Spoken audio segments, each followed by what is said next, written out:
Break नंतर एक महत्त्वाची बातमी। सांगोला तालुक्यामध्ये मतदाराकडून ईव्हीएम मशीन पेटवण्याचा प्रयत्न करण्यात आला। अधिकाऱ्यांनी संबंधित तरुणाला पोलिसांच्या ताब्यात दिलेला आहे। बादलवाडी इथली ही घटना आहे। सोलापूर पोलीस अधीक्षक शिरीष देशपांडे यांनी त्यानंतर मतदान केंद्राला भेट दिली आहे। नवीन ईव्हीएम आणि व्हीव्हीपॅट मशीन या ठिकाणी आता बसवण्यात आलेलं आहे।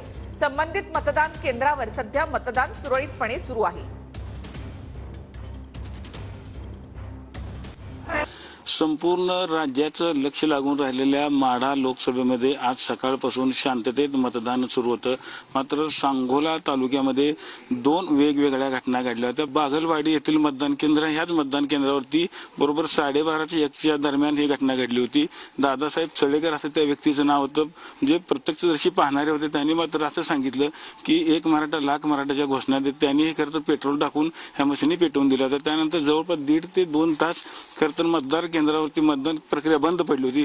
त्यानंतर येथील अधिकाऱ्यांनी ते संपूर्ण पॅड बदलून ते मशिनी पुन्हा चालू केल्या होत्या आणि आता सुरळीत असं मतदान सुरू झालेलं पाहायला मिळत आहे। मात्र TV9च्या बातमीची दखल घेत सोलापूरचे पोलीस अधीक्षक शिरीष देशपांडे यांनी देखील आज इथे येऊन भेट दिली होती। त्यांनी सगळी चौकशी केलेली आहे।